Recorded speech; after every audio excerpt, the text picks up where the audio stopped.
Well, it's good to be able to come back out to Austin. Since I graduated from the University of Texas in Austin, the guys know that if they invite me to come out to Austin, I usually can say yes, if they can work it. But I really appreciate the role that LASCON plays in bringing together the right stakeholders in here.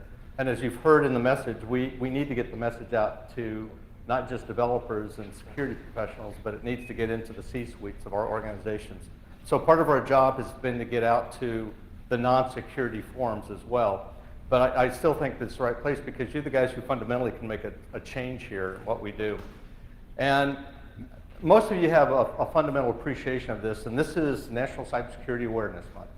And from your perspective, I mean, it's just like this is the space that we play in, but we're trying to make it so that it's more everybody's life. And the raising awareness, there was discussions yesterday, as we said, one of the initiatives we sponsor is Stay Safe Online, where we're trying to reach down to children as well to help them get a fundamental appreciation of it. Many of the things that we're going to be talking about today really come from a fact that we can be making a difference. We should get away from this victim mentality that, well, software is putting us at risk, or the products that we rely upon are putting us at risk, because we can actually do something about it. And you're in positions to be able to make a difference for that as well, but part of it is based on working with the consumer side of the house as well. Now, the focus here, the software and supply chain assurance programs are focused on enabling enterprise resilience through the programs that we have for software assurance, supply chain risk management, and ICT security automation. And we'll be talking about those and how they are applicable. Now, I'm in a great role because I can say I'm actually here in the government to help you because we give away things. Everything that I'm going to be talking about are free to use, and you should be able to leverage these resources. But what's more importantly, important in the role that we play is in the public-private collaboration, because many of the things that are offered have actually been developed through industry, and they're offering up their intellectual property for free for others to use as well. And I would encourage you to think about your role and how you can be sharing with others as well. And it's a marketing advantage because when people know that you're a lead in this, a thought leader, and helping people do that, it actually helps your company from the profit side as well. It helps your brand to be able to do that. And everything that we've been doing here is through that public-private collaboration. It's not just through the Department of Homeland Security, but we do this in conjunction with the Department of Defense, as well as the Department of Commerce through the National Institute for Standards and Technology.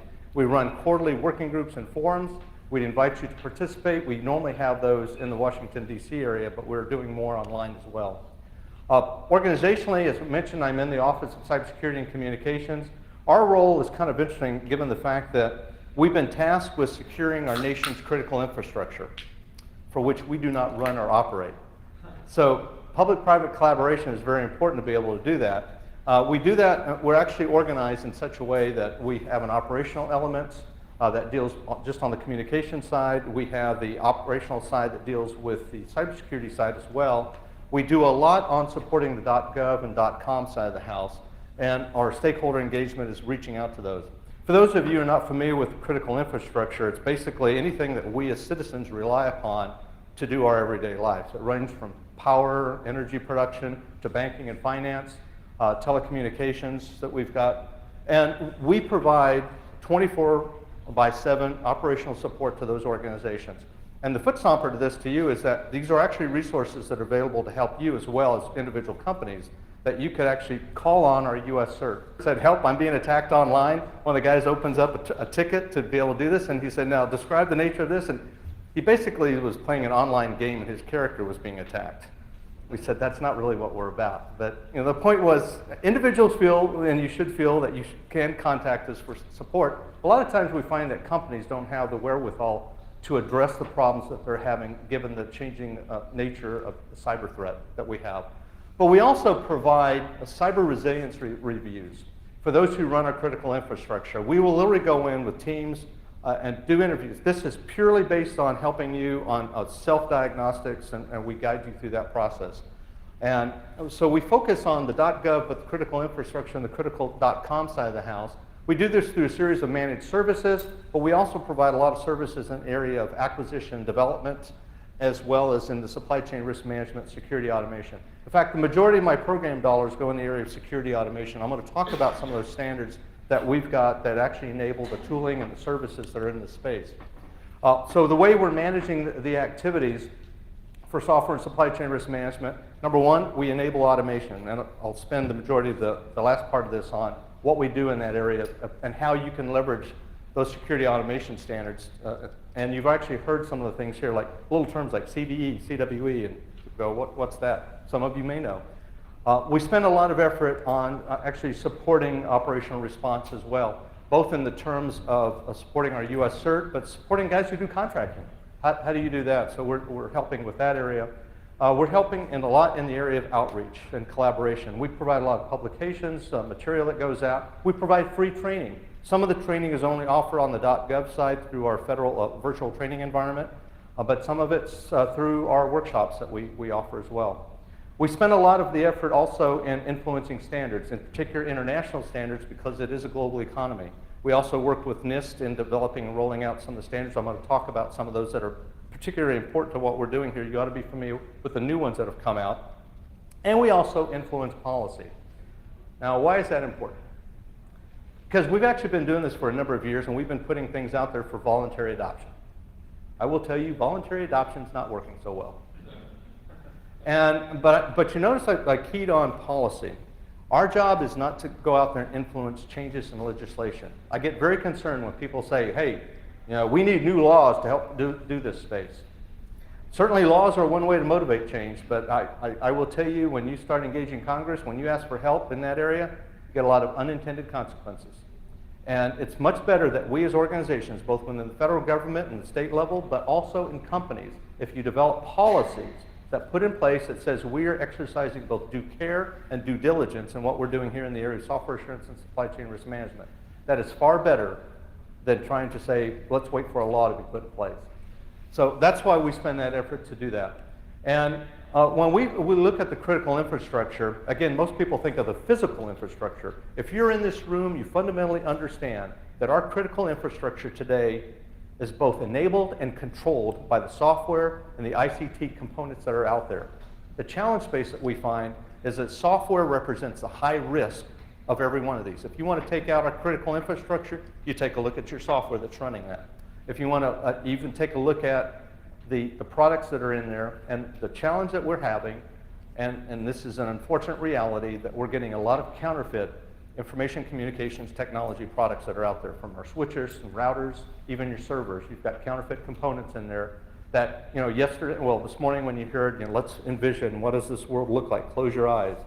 Told Robert, the one thing you should have added, after you've gone through all this complexity, closing your eyes, now think of all of this, that it's built on counterfeit and tainted components.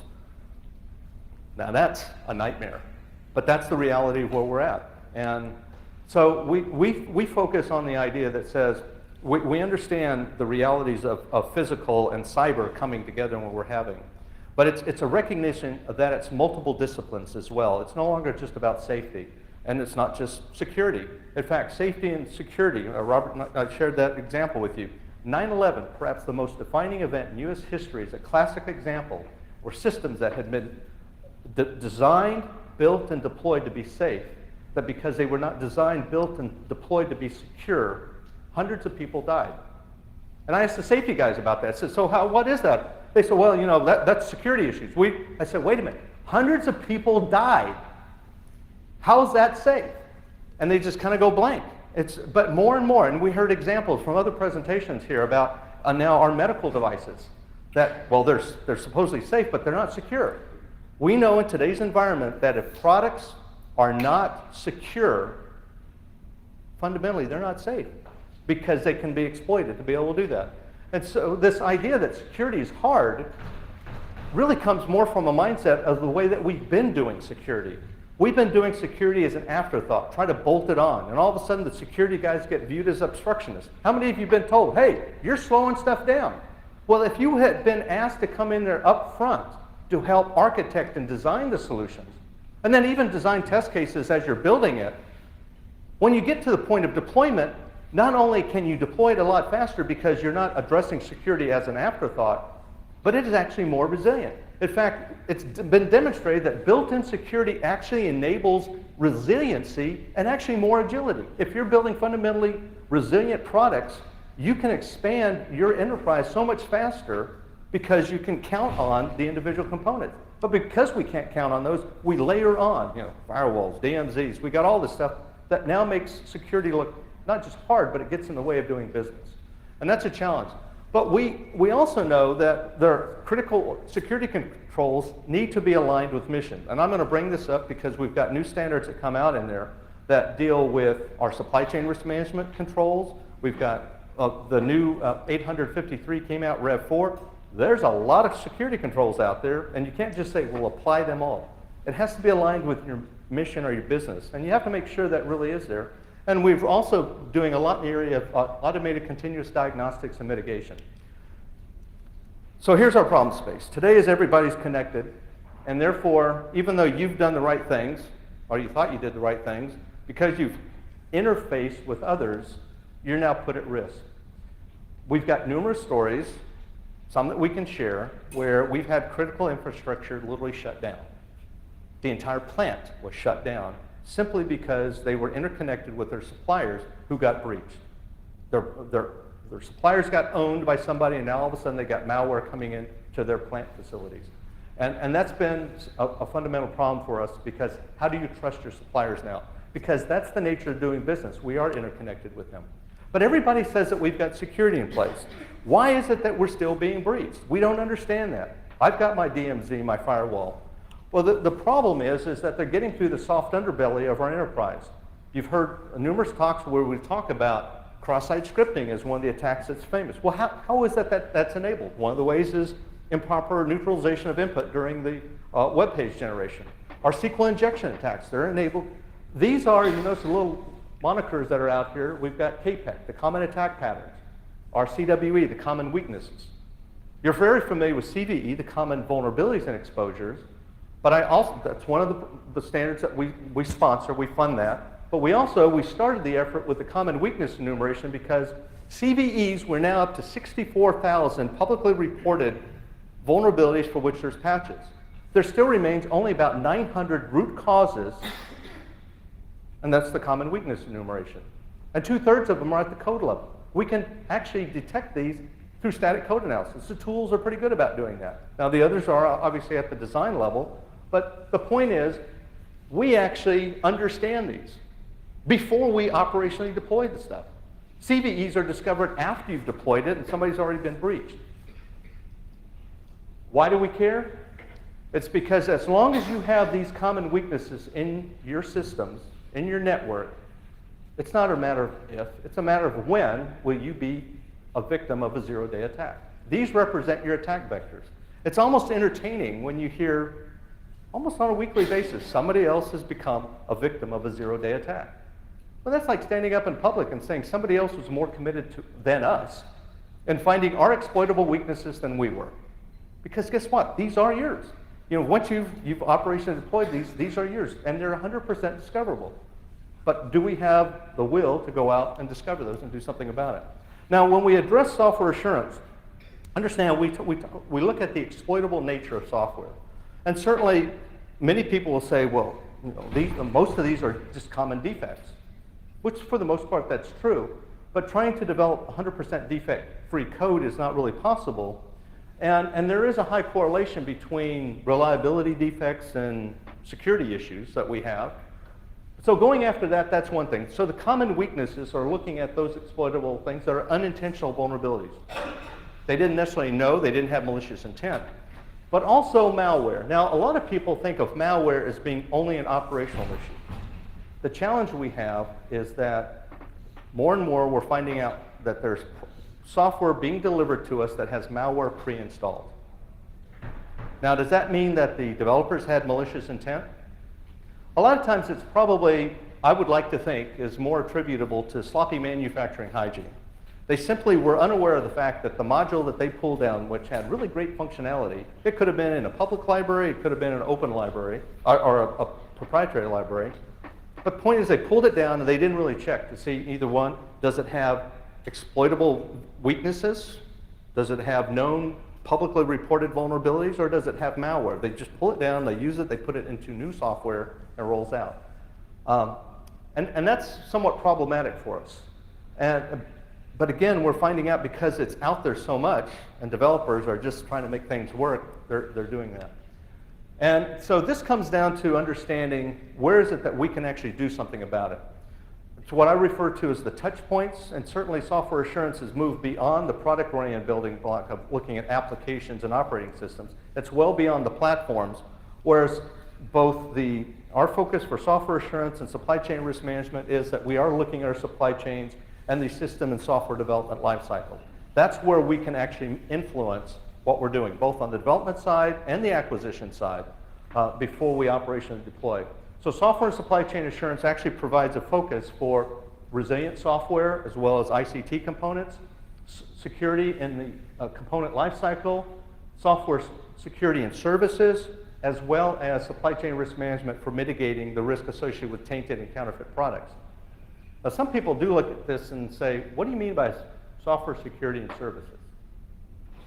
Well, it's really kind of simple when you think about it. What does cloud computing, SOA, service-oriented architecture, and software as a service all have in common? Well, the basics is they're all bought and sold as services, but they're implemented in software. Well, that's just kind of a reality, right? But the reality is we are moving and more to services. My concern is we weren't really thinking much about software security when we were actually buying software. What's the likelihood people are going to be asking questions about software security when you're buying services? Not only have we taken our hands off the steering wheel, we've taken our eyes off the road. We just kind of fundamentally let everybody else deal with it. We don't even think of it as an issue. But it is fundamentally an issue. It is the software that's running our enterprises today. But this is all about risk management, because you're never going to be 100% safe or secure. So people are making risk decisions for us. If you look at the supply chain, it gets to a point that there are people involved in the supply chain that even if you knew who they were, you wouldn't let them into your facility, but you'll just go ahead and take their software. And by the way, this is not to say foreign developed software is bad. It's simply saying if you don't know who's involved in developing software, somebody is making risk decisions for you, and you're not really sure of their intent. Or, in most cases, their capability of developing secure products and services. But reuse is one of those things up on top there that actually has always been viewed as a great system and software engineering practice. The challenge what we have, especially from a security perspective, is that reuse brings with it a lot of unintended consequences. Because think about it, the software that was developed years ago, it worked fine, but it was on different platforms. It was interfacing with other applications. And oh, by the way, it might not have been developed to be on the web. Now it's web-facing. So reuse needs to be evaluated for fitness for use for the new environment. The challenge that we have in the area of risk management is that because everybody does risk management, it's very contextual. For at the enterprise level, we manage risk based on the regulatory compliance, a changing threat environment. We have to make a business case. Even when we don't fully understand or know that we can't pay for everything, we make trade-offs. Well, that's fine if you're making it informed about that. The challenge space is that we turn to programs or projects to deliver these capabilities. Now, it could be internal developed programs or projects. It could be the acquisition team, or we turn to somebody to do this. At that program or project level, we treat risk at cost, schedule, and performance. And you think that performance should take care of our needs at the enterprise level. The challenge is performance at the program level is all about what's on contract, what's in your statement of work. And if you fail to articulate the security needs of the enterprise and how that's going to be deployed in your contracts or statement of work, you're not going to get that. Furthermore, you have to ask the question, who's making risk decisions for us? You'd like to think, well, if you're the purchasing organization, you're making a risk decision. Well, that's just like the supplier. The risks aren't really theirs.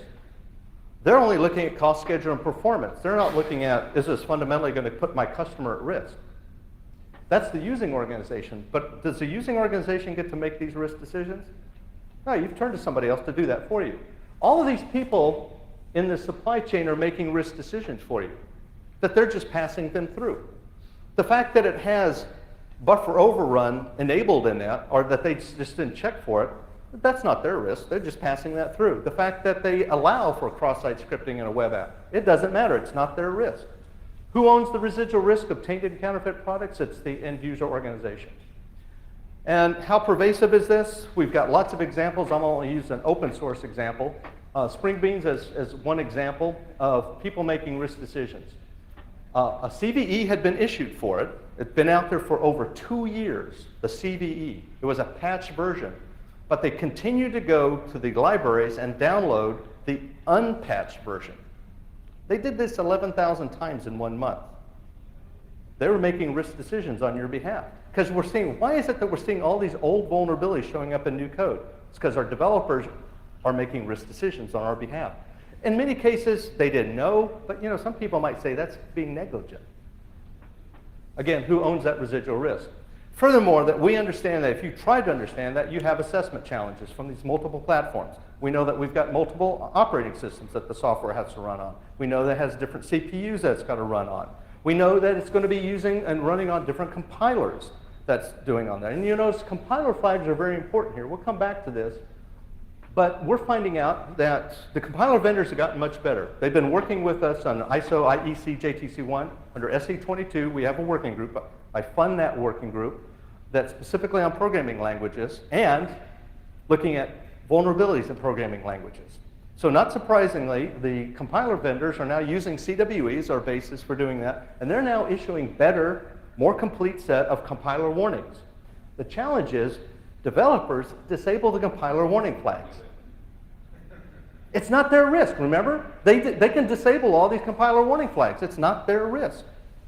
To me, that's kind of like a handgun manufacturer saying, this trigger's sticking to that darn safety switch. I'm going to disable the safety switch and just kind of pass that on to you. And if it goes off in your hands, hey, it's not my fault. After all, you hit the I accept button, waiving all liability with the producer for that. And we also know with all the libraries, you've got multiple versions. As I mentioned, within those multiple versions, there are patched and unpatched versions that people pull down from. Now, we work in what I view as legal trade. And within that legal trade space, we understand that software assurance and supply chain risk management are very important because we have an increasing risk from supply chain that's due to our dependence on that, increasing reliance on globally sourced ICT hardware and software as well as services, with varying levels of development and outsourcing controls, lack of transparency and processing of process chain of custody, varying levels of acquisition due diligence. In some cases, they're not really checking. As I mentioned, we have residual risk being passed to the end user enterprise and a growing technological sophistication among our adversaries, which I'll come back and talk to about that as well. Not just that the internet enables it, I will tell you that more and more of our enterprises today are strengthening their perimeters. We're doing a better job of defending that. We're doing a better job of continuous diagnostics and mitigation. And so the favorite attack vector now is the supply chain. And more because the supply chain, we bring things in and we don't check those as much. And so that's why we want to spend more time on here, because it's the processes as well as the products that go through those processes. But it's a huge problem. Well, if you look at this, because it's globally sourced, but I will tell you that the Department of Homeland Security, through Customs and Border Protection and ICE, we have people at foreign ports that do a lot in the way of stopping counterfeits coming in. We have ways of checking that. We're growing that capability. But it's an area of tainted software that we want to turn to development organizations to be able to help us. So we recognize that there are several needs that arise, from internationally recognized standards to support security automation and processes, to provide more transparency for informed decision making. We need comprehensive diagnostic capabilities, more scalable means for detecting and reporting counterfeits, need assurance to be explicitly addressed in our standards as well as our capability and maturity models. And we need rating schemes for our IC and software products, both in terms of the supplier's capabilities. By the way, this is what is driving our programs and what we're doing with the public-private collaboration. And what I find interesting is the fact that people don't understand this need for rating schemes. Do you realize that virtually every manufacturing or engineering discipline or service industry that we have here in the United States today has some form of licensing or credentialing associated with it? If you went out and got a manicure, the person who gives you a manicure is required to be licensed. The organization that houses them is required to be licensed. But do you realize that people who produce software that runs our nation's critical infrastructure, there's no licensing or credentialing required if people are developing software that runs and enables and controls it? It's kind of scary. But we actually have rating schemes for both products as well as capabilities. It's just a matter of who's demanding it. And so you could be in the way of demanding that. What we also need to have more comprehensive capabilities for avoiding accepting malware or vulnerabilities, weaknesses, or counterfeit. And this is the standards. I'll talk about these at the end. You're familiar with CVE, the common vulnerabilities and exposures, the common weakness enumeration. MIC is for the malware attribute enumeration characterization. And SCOX, which is supply chain observable expression. These are all XML based so that if you're a tool vendor, you can have easy output for both production, a conforming format, as well as consuming it. So here's our space. A lot of, within the area of counterfeits in particular, industry says you can take care of that, you just need to make sure that you buy authentic components. So buy from the OEMs, the original equipment manufacturer, component manufacturer, and that will make sure that you don't have counterfeits. That's pretty good. And for the most part, that's true because, like I said, like Cisco routers and switches are known to be counterfeit a lot, so you should be making sure that you're buying authentic ones. The challenge thing that we have is that both authentic and counterfeit products can be defective, and more importantly, you should understand that both counterfeit and authentic products can be tainted. So just the fact that it's authentic does not mean that it does not have malware in it. Does not mean that it doesn't have exploitable weaknesses. And so we actually are enabling a more scalable means for detection and reporting. Now, we've been working with the standards bodies in this, and we have the standards I already mentioned for the software, and in the supply chain, the reason we've launched that one is it's to articulate information about authenticity, or if it's counterfeit or defective, to be able to do that. And we also have the common attack patterns that go out there to understand how might that do. So common attack patterns look at how software can be exploited, so you check for the resiliency of your products. It also looks at network attacks, it also looks at social engineering attacks, and it also has supply chain attacks in there as well. We do a lot of getting the word out about that as well. The last issue that we sponsored for Crosstalk, we continue to do this, and the last one was on securing the cloud. The next one, in fact, if you'd still like to get an article in, it's on mitigating risk from counterfeit and tainted products. I like that journal because it reaches out to a broad stakeholder community. It's downloaded about 370,000 times a month. So we're reaching a lot of other people. If you don't get that one, I highly recommend just going on to Crosstalk. Everything's available on our websites. We have two websites. One is Build Security In, which is for developers, primarily focused on making security a normal part of software engineering.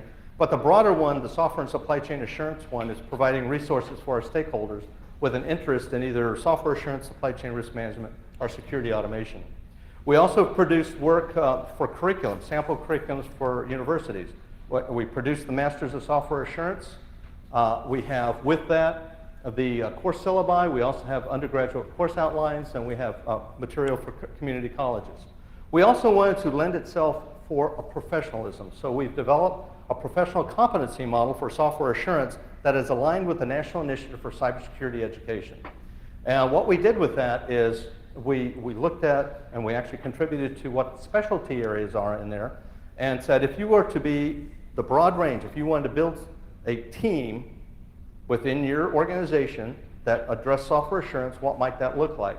So not surprisingly, one of the specialty areas within the National Initiative for Cybersecurity Education is called Software Assurance and Security Engineering. That is a specialty area. But to work in this space, you'd have to have a background in information assurance, vulnerability assessment, cyber threat analyst. So it goes down, it depends on how you want to arrange that. We've helped organizations build out their specialty. And in fact, what we released earlier this year was another software assurance competency model that was specifically for helping provide employers who have software assurance professionals that says, what would it look like? How would you do an assessment in hiring them, or helping to look at their competencies to actually build their skills and what you're doing? So it's more of a way of providing direction to help them progress in their careers and even focus on the training and education that they might have. We provide a lot of information in the area of measurement for cybersecurity, information assurance, software assurance.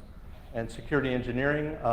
We've ranged from work earlier on with practical measurement framework for software assurance and information security, all the way to more recently with measuring cybersecurity and information assurance.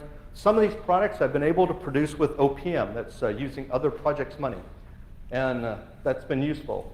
We know that some of this can seem to be overwhelming to people, so we wanted to help you get started. We have pocket guides. You can download these pocket guides. They're intended to just help you get started. They range from software assurance and acquisition outsourcing to software assurance and development and software assurance and lifecycle support. In fact, the one on lifecycle support that deals with education, training, and certification has become its own website. It's actually maintained by one of our universities. And the area for acquisition outsourcing is designed to change our consumer behavior. So first of all, the one with supply chain risk management due diligence, it's focused on asking the right questions of your suppliers and understanding the risk exposure that comes to us on the consumer side. But then the acquisition and contract language is just that. It says once you've determined who you're going to deal with as your suppliers, here's sample language that you can have either in pre-solicitation or solicitation with your request for proposals, and then even sample language for terms and conditions. The software assurance and development, I actually want to spend some time, because every one of these, even if you're not a software developer, I encourage you to take a look at them because they all end with questions to ask of your developers. And that's very key because I will tell you, every one of these, that when I go into development shops and I ask, eventually somebody asks the question, why are you asking these questions? And I say, because you're not asking them of yourself. Most of these are just, it's a self-awareness. It's like, we could be doing these things.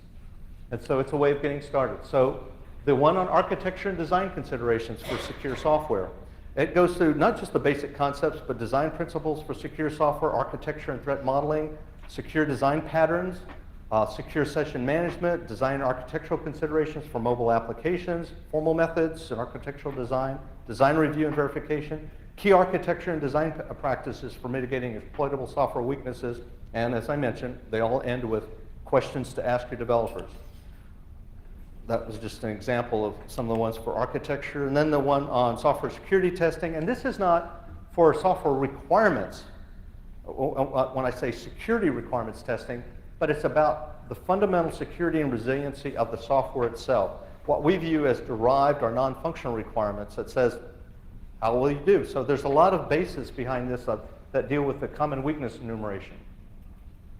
And software security testing is not just a one-time, let's test it before we operationally deploy. It's a lifecycle consideration, all the way from requirement specification, where we're looking at the incorporating misuse and abuse cases, not just use cases. We want you to actually consider how might this be misused and abused in some of your attack models and threat modeling. Through design, implementation, verification, you recognize many of these things, and these are things that we do. Static code analysis is not just a nice thing to do, it's something you've got to do in order to make it scalable. We'll talk about that a little bit more. But we also are indicating that you might want to consider using penetration testing in your development environment.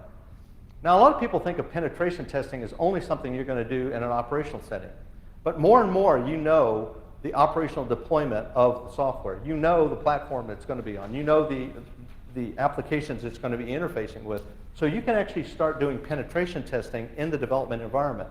And it's actually very revealing because unlike static code analysis, you can actually start discovering some architectural design flaws in your software by doing that. Secure coding is a pocket guide that talks about preparing to write secure software, some of those coding principles and practices, all the way down to what to avoid, and again, key questions to ask your developers. One of my favorite questions that I like to ask developers is, are any compiler warnings disabled for the code being delivered? And most of the time they say, you don't care about that. Yes, we do, because they're all about security, and it's all about risk being passed to us, not yours. So tell me, explain to me why you think some of those compiler warnings were okay to disable and why they don't affect me. And I'll bet you most of you have never had that conversation. If you're on the development side, have you ever had that discussion with your program management, or how about your user? Explain to them why those compiler warnings weren't valid or important of a consideration to the user. Key practices for mitigating the most egregious exploitable software weaknesses. We understand that we want to help people focus on some of the things that are most critical to what you're doing. But what was most important, and by the way, this is based on our top 25 common weaknesses, CWEs, it doesn't just identify the top 25, it has the mitigation practices that go with it. But it also has the attack patterns that are associated with the given common weaknesses. And there's one more key component. I realize you can't read it, but in the table it shows the CWE, the associated common attack patterns that you'd want to use in your test regime, but then it has the mission or the business risk. It tells you that if you've got improper neutralization of input, that it may bypass your protection mechanisms or execute unauthorized code or read application data. All of a sudden, a business manager who doesn't understand software, he can start understanding the risk that it puts to that business. So if you can translate it into business risk, then all of a sudden people who have resource allocation authority can say, hey, we need to go fix that.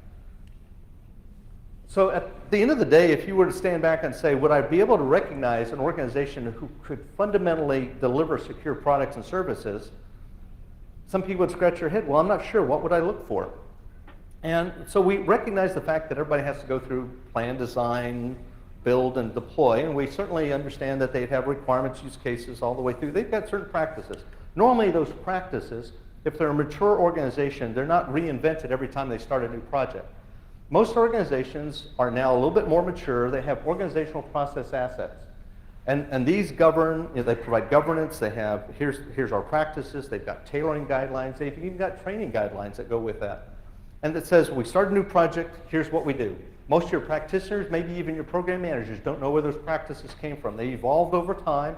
Many of them were pulled from standards and best practices that came out of maturity models. But the point is, it's like, this is the way we do business. It would be nice to see evidence that within those business practices, that beyond the standard ones that we see, that we actually now see evidence that they're using abuse cases, that security requirements are being incorporated, not requirements that your customer had to tell you about, but these, again, are the non-functional or the derived requirements that says, look, we're a domain expert. We're developing code that's going to live in this kind of space.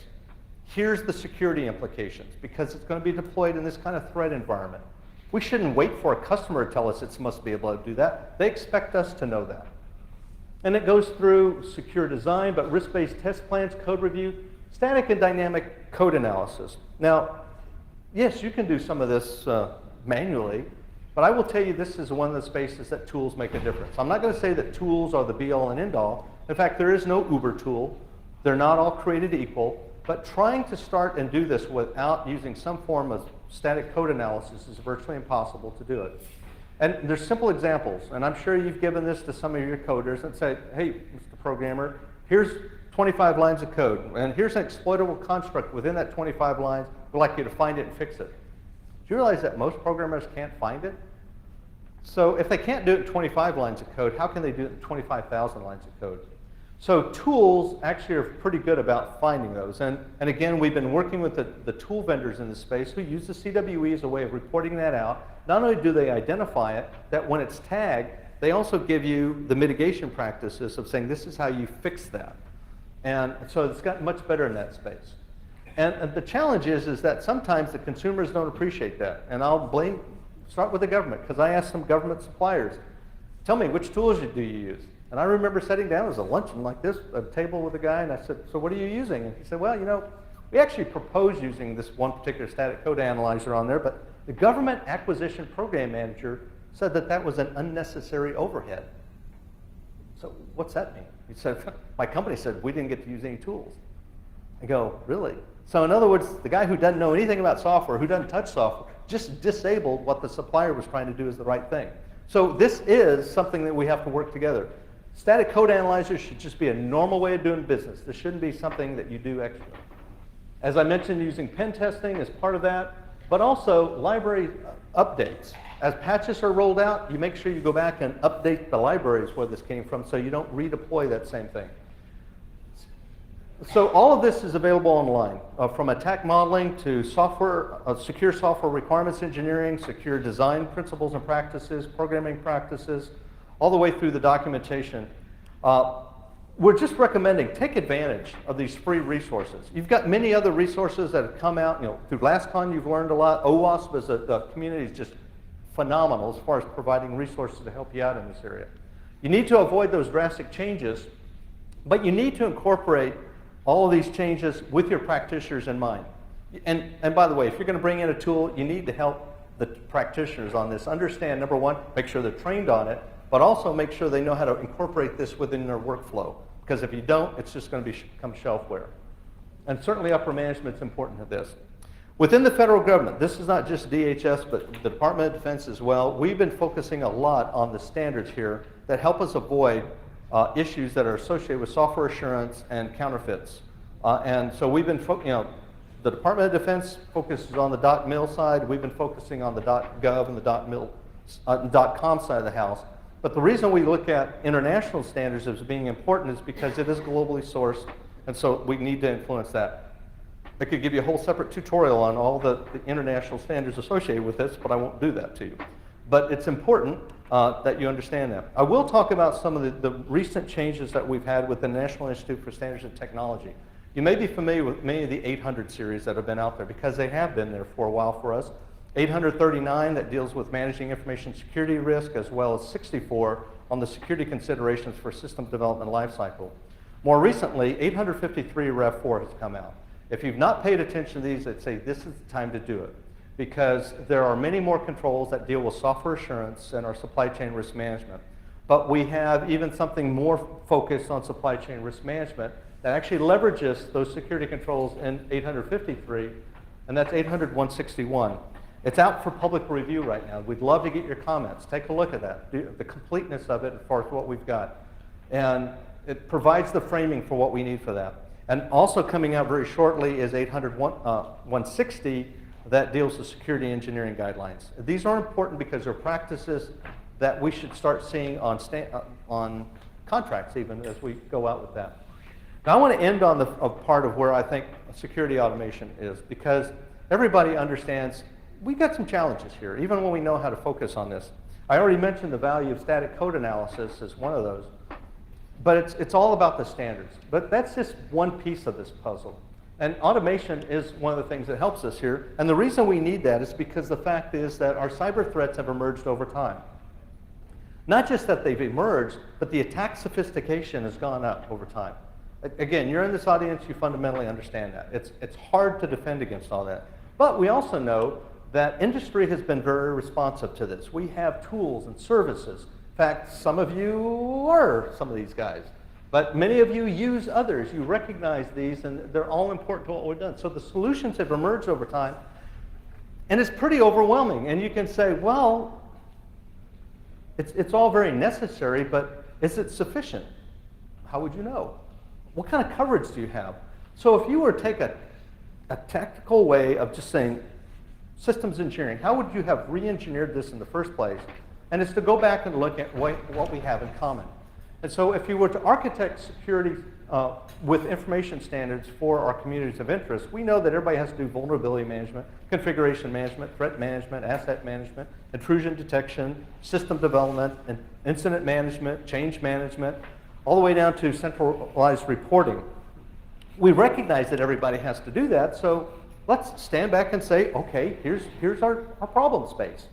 There are tools that support all these things, and so when we know that, how do you apply that to the enterprises that we're trying to support? Because everybody has things in common, like web servers, app servers, mail servers, desktop systems, DNS servers. We have all of these in common, and we have solutions that address different pieces of that. And so we recognize that, and now you've noticed it's been sprinkled with a lot of alphabet soup here. And this is where we have on our security automation standards. My intent is not to go over that because that's like a full day tutorial in itself, but to point you to where the resources are and why you ought to pay attention to these. Because it depends on your space. Where are you at? For instance, if you're in the area of vulnerability analysis, then things like CVE, CWE, those are important to you. Using common attack patterns, using OVAL, using the scripts, scanning your networks to be able to apply that. These are all parts of what we have today as SCAP, the Security Content Automation Protocol, which deals with vulnerability analysis, configuration guidance, as well as now asset inventory. Within the federal government, you're going to hear more about continuous diagnostics and mitigation. That's that space. That's all about mitigating the risk exposure. We spend our time all up front there on the supply chain risk and the software assurance side so that we address that before it even gets deployed. We also have a huge effort that deals with responding to the security and threat. In fact, that's where we place more of our money today because so much bad is happening that we just have to do that. From threat analysis, intrusion detection, incident management. But this is a whack-a-mole game if that's all you focus on. We have to put a lot more effort on mitigating that risk before it's operationally deployed. Otherwise, we just spend all this effort over here. There's your secret decoder ring for each of the standards that we have, that these now have been recognized by ITUT. We actually have through their Cybex 1500 series. So it's been signed off by 109 nations on the use cases that we have for these standards.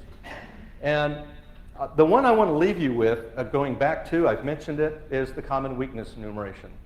And the reason is, again, this is about understanding the root causes of all of our problems. It's the exploitable nature of that software. CWE is not just a formal list, but it's also the mitigation practices that go with that. The static code analyzers today use CWE as a way of reporting that out. It's a way for us even to understand architecture and design flaws. CWE.MITRE.org is where you get that information. And as I mentioned, all of the tools are XML-based. It's sponsored through our organization. OWASP uses this. You see the SANS top 25. Well, these are great ways of getting started, and certainly if you're in web apps, that's important. But wouldn't it be nice if you were to identify the exploitable weaknesses that are most important to you? For you see, not all of them are applicable based on the technologies you deploy. So that's why we have the Common Weakness Risk Analysis Framework and the Common Weakness Scoring System that goes with the CWE to help prioritize what's most important to you. But we also recognize that some people don't want to do that. They don't want to go through the effort, so they just tell me, what do I need to look for? So we've developed vignettes. For you see, if you're developing web applications, there are certain CWEs that are most important to you. The OWASP top 10 is a great way of getting started. But you know what? If you're deploying real-time embedded systems, there's a different list of top 25, or top 40, or top 10. If you're deploying only endpoint computing devices, you know, those things that constantly leave and reconnect to our enterprise, like smartphones and laptops, from operating systems to enterprise systems apps to cloud computing. And it also depends on what environment you're deploying it into. For instance, if you're developing it for e-commerce or banking and finance, it's different than if you are in e-voting. And it might be even different than if you're supporting the intelligence community. So it really depends on the mission as well as the technologies that you deploy. We're developing those vignettes. You can go online to that. We already have 22 of the vignettes, but we're developing others as well. So the reason that's important is you want to develop your top end list so that you make sure you've got the right tools. Because not all tools look at all CWEs. And you need to know that. So our tool vendors are now using that through our common weakness coverage claims representation so that you understand which tools look for which common weaknesses. It's important for us because this not only helps our training and our education activities, but it also helps us, as I've mentioned here on the bottom, it enables our procurement organizations to specify software security expectations through the acquisition of software and hosted applications and services. We can actually place that on a contract. Now, getting off the stage here, I want to explain. This is a big picture as far as the kill chain. And we have standards in each of these spaces, and the structured threat information expression is one of those that's very important, and our supply chain observable expression rides on this so that we can share information with what we found and what we've detected, and we can share it. Not just, well, I found something, who should I share it with? What level can I share it? Oh, maybe they can't see this. Based on the rules and policies that your organization has in place for sharing with your partners, we can now share information at wire speed. We see something bad come in, just something we observe, we can share it with our partners. But what I find interesting is, while we can do all that on an operational scale, at the end of the day, they're going at, what are they looking to exploit? So we should be asking the question of what could have or should have been done to harden the attack surface or vector to prevent the target from being exploitable. Back to the CWE, we control that part of it. As developers, you can control that and help your organizations. As I mentioned, we don't deploy the tools, we support the tool vendors, we provide the pipework for security automation. If you just type in the word making security measurable, you'll be taken to the MITRE website where it talks about these different use cases that we have for each of these. So certainly by incorporating these standards early on is the best place, but if you didn't do it early on, you can still do it after you've operationally deployed it. So automation can help us in construction, verification, and deployment. We know that. And one of the things that I've really liked is one of the things that Josh Corman's talked about in the past, and if you haven't gone to the Rugged Software Manifesto, I highly encourage you to do that because it focuses on resiliency and survivability. And OWASP has been a great player in that space as well. The App Sensor project that looks at attack-aware, self-defending software is something that you ought to be aware of, that it really helps. Overall, look, this has been a national economic issue as a national security issue. When we focus on software assurance and supply chain risk management, it's a big challenge. But it takes all of us to be able to do this. It's truly a team sport. I appreciate the fact that you all are part of that team to be able to do that. You bring an understanding of that, and any help that you need in helping bring that message to your enterprise users, let us know. We can help. Continue with this, and I appreciate what LASCON's doing for this. Thanks.